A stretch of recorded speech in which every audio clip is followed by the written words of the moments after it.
Hello, I thought I'd show you how to green up your wreath. Now I'm doing a fresh foliage wreath today. So my wreath is mossed up. I have fresh pine, some conifer and a mix of foliage here to make it quite a lush textural foliagey wreath. So to start off, I've got my wire already attached. I'm going to take a piece of foliage just to start it off. We have lengths like this. What we can do is pull off the ends, clean the ends of the stems so you can press them into your moss. The moss is going to keep it hydrated. So pushing the ends around, and I'm going to wrap my wire around my foliage as I place it into the wreath.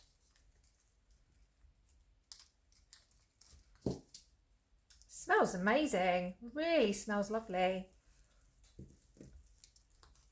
So we're pushing the ends of the foliage into the moss and wrapping as we go. Each bit lying slightly overlapping the one before, and I'm working from the inside out. Usually you would place your smaller pieces towards the centre of the wreath, the middle, and the larger ones towards the edge so you can feather them out and have that nice textured finish. So pressing the ends into the moss, wrapping the wire around.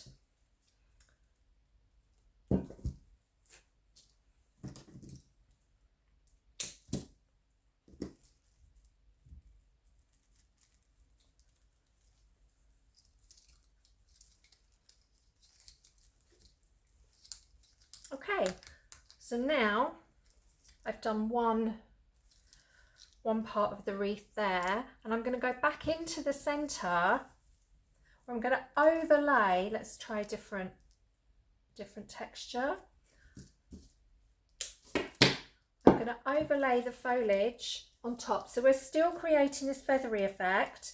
Every piece of foliage is pointing in the same direction, so that is wrapped over that, and again wrapping round. Nice big bit in the centre.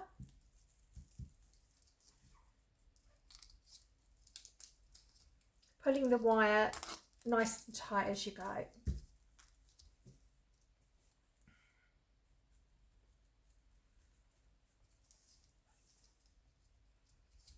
There are other ways you can do this. You may want to wire, I don't know why you would want to do this, it's a much longer version, but you can wire each stem and push it into the moss individually. I like to use this. It's quicker, it's very easy. If you're not a florist, it's a much simpler technique. It works well. The wreath will last all season and probably longer. I can keep mine going till about March, put them in the garden. You probably don't want a Christmas wreath at March, but just to give you an idea of how long it will last. So again, layering in the different textures and working around as I go.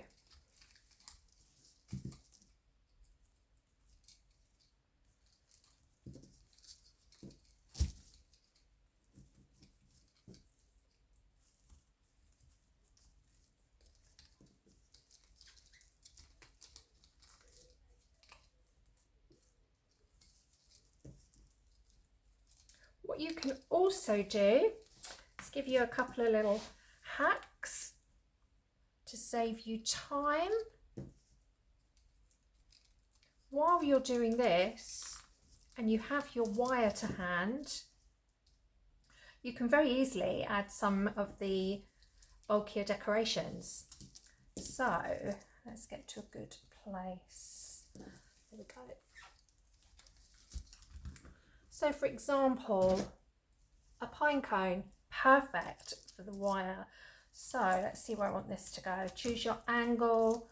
I'm going to push the wire through some of the fronds of the pine cone, and that's holding it in place. And then you continue with your foliage around it. So you've kind of immersed your pine cone into your foliage.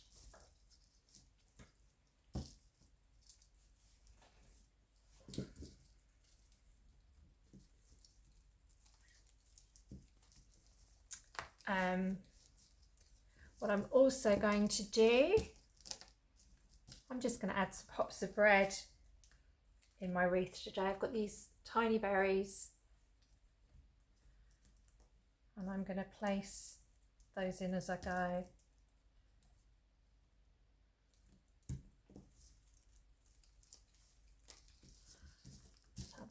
Let's have a little cluster in one point.